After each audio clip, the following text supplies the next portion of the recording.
Welcome to Broker Podcast, ngobrolin kerja bareng orang HR.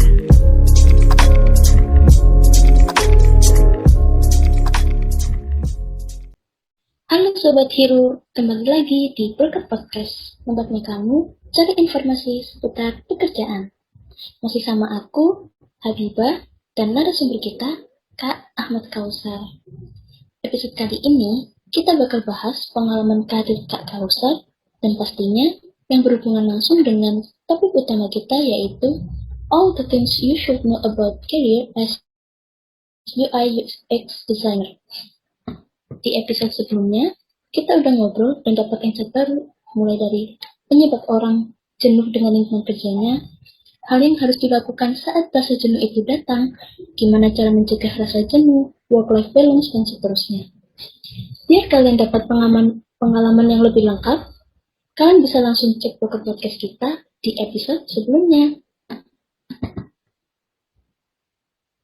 Nah, sama kayak sebelumnya nih Kak, karena waktunya yang terbatas, sekaligus ya, saya secara pribadi nggak sabar sih bahas topik kali ini. Saya langsung mulai ke pertanyaan pertama ya Kak. Yap. Oke, pertanyaan pertama, apa sih Kak UX UI designer itu? Itu kayak dua istilah yang berbeda gitu. Apa beda apa gimana? Ya, sebenarnya UI dan UX itu dua hal yang berbeda. Mungkin saya jelasin dulu dari UX ya. Apa itu UX? UX itu adalah user experience. User artinya pengguna, experience artinya pengalaman. Jadi UX itu adalah mendesain pengalaman user jika user menggunakan produk atau jasa kita. Analoginya seperti ini. Jadi di UX itu misalnya kita nih ingin beli boba ya kan. Nah, ketika kita ingin boba minuman, jadi ketika kita ingin beli boba minuman itu kita bakal merasakan experience-nya atau pengalamannya. Mulai dari kita ngantri beli bobanya, kemudian kita kemudian pelayanan dari si mbak-mbak yang jual boba, kemudian rasa dari bobanya ya kan, bahkan rasa dari bobanya. Nah, itulah yang disebut pengalaman atau experience. Jadi experience itu juga ada dua kategori, ada experience yang baik, ada yang buruk. Kalau experience yang buruk itu, kalau dari analogi membeli boba tadi yang saya contohkan, ketika dia ngantrinya lama, kemudian pelayanan dari si mbak-mbak yang jual boba itu dia jutek ya kan, kemudian rasa dari bobanya nggak enak, itu adalah UX yang buruk. Nah, sebagai user, kita pasti setelah mengetahui UX pengalaman yang buruk itu, kita bakal nggak mau beli lagi tuh produknya dia. Berbeda dengan kalau experience atau UX-nya yang baik. Jadi kita ketika ngantri ingin beli boba, ngantrinya nggak lama, kemudian pelayanan dari si mbak-mbaknya ramah ya kan, apalagi kalau mbaknya cantik ya, itu plus, kemudian rasa bobanya enak ya kan. Nah, itu kita sebagai usernya atau pengguna produk itu atau jasa tersebut pasti memutuskan ingin beli lagi karena kita mengalami pengalaman ketika ingin beli boba yang sangat baik itu, seperti itu. Kemudian UI designer itu apa? UI designer itu user interface design. User itu pengguna, interface itu antar muka. Jadi UI itu adalah output visual dari UX. Analoginya seperti tangga. Ya. Ketika kita menaiki tangga, terus kita merasa nyaman dan merasa aman karena mungkin kita nggak bakal jatuh karena tangganya ada pagernya, ya kan? Kemudian anak tangganya itu nggak terlalu tinggi, jadi ketika kita melangkah itu nggak terlalu tinggi langkahnya. Itu yang disebut dengan UX. UI-nya itu apa? UI-nya itu adalah bentuk dari tangganya, warna dari tangganya, tekstur dari tangganya, ya kan? Bahan dari tangganya itu adalah UI-nya. Jadi UI itu lebih ke visual dari produk atau jasa. Gitu. Terus di UI itu ada 3 komponen, yaitu color, warna, terus ada icon, kemudian ada typography. gitu. Hmm. Jadi kayak apa ya Kak? Secara eh, singkatnya itu kayak UX user experience itu lebih ke apa ya? Pengalaman rasa yang dirasakan sama user atau User, pengguna. benar.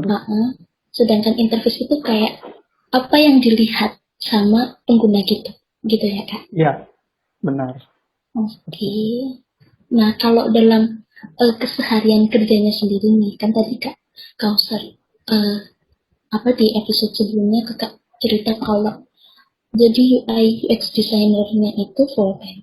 Dalam keseharian kerjanya itu peran dan tanggung jawabnya sama apa ya? Gambaran kerjanya itu kayak gimana sih Kak? Ya, sebenarnya karena tadi udah saya jelasin UI dan UX itu berbeda, tapi mereka Mm-mm. merupakan satu kesatuan yang tidak bisa dipisahkan. Jadi kalau di kantor saya itu UX dan UI itu role-nya dipisah. Jadi ada UX designer, ada UI designer. Kalau UX designer itu biasanya mereka lebih ke experience. Jadi kerjaan mereka mungkin mereka mulai dari research ke user langsung. User itu bisa aja stakeholder, bisa juga user yang akan menggunakan aplikasi kita atau produk kita. Mereka biasanya research ke user untuk menanyakan problem apa sih yang dihadapi oleh user itu. Kemudian setelah itu mereka mengumpulkan data-data itu, dibuat summary-nya untuk dipikirkan idenya, solusinya. Solusi apa yang bisa kita berikan untuk si user itu mencapai goals-nya atau problemnya itu terselesaikan. Kemudian dari hasil research itu, kemudian lanjut UX designer itu membuat sebuah wireframe. Buat yang belum tahu, wireframe itu adalah gambaran kasar bentuk nyata dari dari produk digital kita. Jadi di situ belum ada color, belum ada icon-icon. Nah, kemudian setelah jadi wireframe itu terus diserahkan ke UI designer. Nah, UI designer lah yang akan membuat visualnya menjadi lebih baik dengan menambahkan color, menambahkan icon dan tipografi yang membuat packaging. Seperti itu. Berarti nanti apa kayak research-nya tadi dari UX itu yang ngasih saran-saran tambahan ini baiknya begini ini itu di bagian UI-nya gitu ya Kak ya. Yap, biasanya kita diskusi kolaborasi bareng sih UI dan UX. Oke, baik. Nah, kalau dari latar pendidikan sendiri nih Kak, kalau mau jadi UI UX designer itu latar pendidikannya apa sih Kak? Kayak nanti kan itu berhubungan dengan skill dan pengetahuan apa aja yang bakal dipakai dalam selama kerja itu nanti. Ya, mungkin banyak yang berpikir kalau menjadi seorang UI UX designer itu harus latar belakang pendidikannya itu sebagai harus seorang IT atau teknik informatika. Tapi kenyataannya kalau di lingkungan kerja saya sendiri atau mungkin di tempat lain juga mungkin sebenarnya untuk menjadi UI UX designer itu tidak perlu kalian berlatar belakang sebagai jurusan IT. Soalnya di kantor saya UX designer itu seorang lulusan dari jurusan psikologis. Kemudian kemarin saya baru merekrut UI designer juga itu dari teknik mesin, ya kan. Sebenarnya nggak perlu ada latar belakang pendidikan yang spesifik. Yang penting yang harus kalian punya skill atau pengetahuan yang harus kalian punya adalah sebagai UI UX designer itu kalian harus memiliki sedikit sikap atau empati kepada user kalian. Jadi kalian tahu nih problemnya user itu apa sih. Terus kalian punya perasaan pengen nge-solve problem dari si user. Kemudian yang paling penting itu adalah mindset untuk menjadi seorang problem solver. Jadi kita tuh sebagai UI UX designer tuh selalu memikirkan solusi apa yang terbaik yang bisa membantu user kita. Gitu. Berarti bisa sambil jalan itu terus belajar gitu ya Kak ya. Sama. Nah, kalau langkah awal buat teman-teman, buat sobat hero yang denger ini, langkah awal memulai karir sebagai UI UX designer itu gimana sih Kak? Untuk langkah awal ya. Setidaknya kalian tahu dulu yang tadi saya bilang, basicnya harusnya kita sebagai UI designer harus punya sikap empati kepada user kita, supaya kita tahu apa yang dibutuhkan user. Jangan sampai kita membuat produk yang canggih, tapi ternyata itu bukan yang dibutuhkan oleh user. Itu. Kemudian yang tadi harus punya mindset untuk sebagai problem solver yang bisa menyelesaikan masalah dari usernya. Kemudian kalian juga kalian mungkin berpikir UI UX designer tuh harus jago desain, ya kan? Sebenarnya nggak perlu juga jago desain, yang penting kalian tahu basic-basicnya aja desain.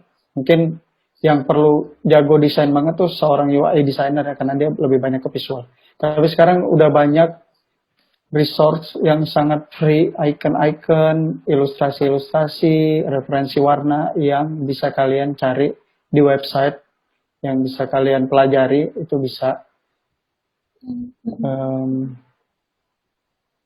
Udah sih seperti itu. Terus ya sekarang kan udah banyak tuh bootcamp yang mengajarkan UI UX design.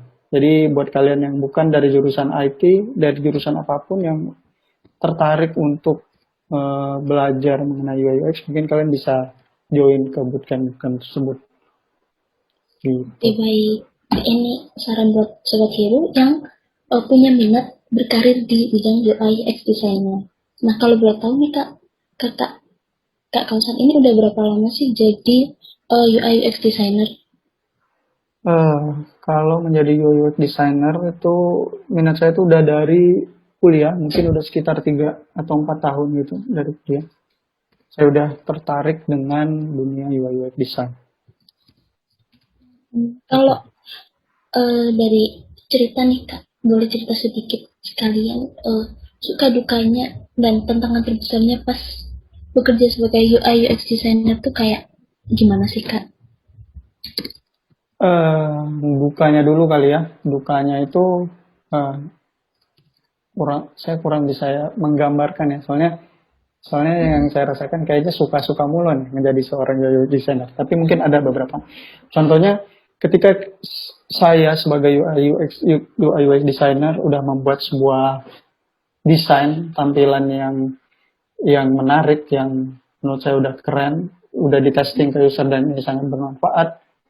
Kemudian ketika saya handover, kan desain ini bakal dikerjakan atau diimplementasikan oleh programmer, tim developer. Nah, kadang itu desain yang saya buat itu tidak 100% dibuat persis sama plek-plekan dengan apa yang udah saya kasih ke mereka. Bukan karena mereka tidak bisa buat, tapi lebih ke manajemen timeline-nya. Mungkin soalnya kita dalam mendevelop suatu produk itu, kita punya timeline-nya. Jadi kadang karena waktu yang diberikan atau timeline-nya itu terlalu cepat, sehingga semua semua desain yang saya buat itu nggak bisa plek-plekan langsung jadi sesuai dengan apa yang saya inginkan gitu. Terus sukanya itu seru, sebagai seorang UI designer kita bisa langsung berkomunikasi langsung, berinteraksi langsung dengan user kita, calon pengguna produk kita.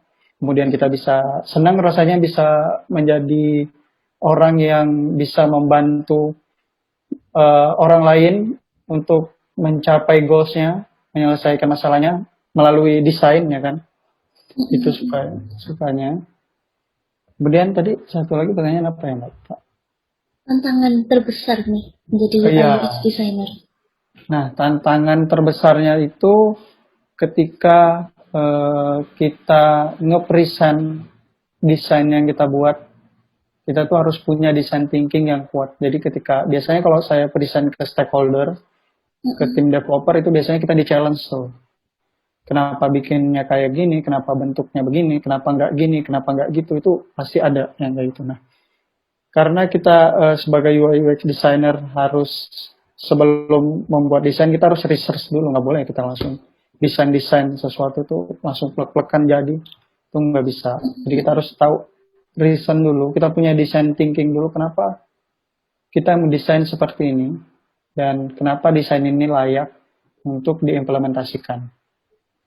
Jadi di situ biasanya challenge-nya tuh yang sangat sulit. Benar-benar menantang sih buat Sobat Hero yang dengerin podcast kita. Ini yang suka dengan tantangan bisa nih jadi pertimbangan karir kalian ke depannya nanti. Nah, ngomongin prospek karir sebagai UI UX designer nih Kak sekarang. Di masa depan nanti kira-kira prospeknya itu sampai seperti apa sih Kak? Kayak ya nanti kira-kira bakal seberapa kisaran gaji yang bakal diterima juga gitu. Gimana mereka? Untuk prospek kedepannya mungkin menurut saya UI UX ini bakal banyak dibutuhkan ya sama perusahaan. Karena udah hampir banyak perusahaan yang menyadari pentingnya experience yang baik untuk suatu produk. Kemudian untuk expected salary-nya mungkin ya, itu tergantung dari besar kecilnya perusahaan yang tempat kalian bekerja. Tapi saya pernah jadi fresh graduate. Kalau untuk fresh graduate menjadi seorang UI UX designer range-nya itu sekitar ya 5 sampai 8 juta. Soalnya juga tuntutannya juga gitu gede sih Kak ya, sebanding. Oke. Wah, seru banget nih, tapi waktunya udah tinggal 1 menit. Nah, pembahasan kita kali ini harus cukup sampai di sini. Terima kasih buat Kak Kausar yang udah sempetin waktunya buat hadir di sini. Terima kasih ya Kak. Ya, sama-sama. Nah, banyak banget nih insight yang kita dapatkan setelah membahas pengalaman karirnya dari Kak Kausar sebagai UI UX designer. Mulai dari UI UX designer sendiri itu apa, gambaran kerja dan tanggung jawabnya, latar belakang pendidikan dan skill, suka duka, tantangan, dan yang masih banyak lagi. Sobat Hero, gimana nih pembahasan kita kali ini? Pastinya seru dan bermanfaat dong ya. Terima kasih ya buat Sobat Hero yang udah denger podcast kita dari awal sampai akhir. Semoga bermanfaat buat kita semua. Buat Sobat Hero yang pengen tahu info seputar dunia kerja lainnya, tenang aja, Broker Podcast kita bakal ada di setiap minggu. So, biar kalian nggak ketinggalan informasi, ikuti kami di Instagram dan website OneHR. Keep stay tuned and see you later. Bye-bye! Cari info dan apply kerja, doa HR aja.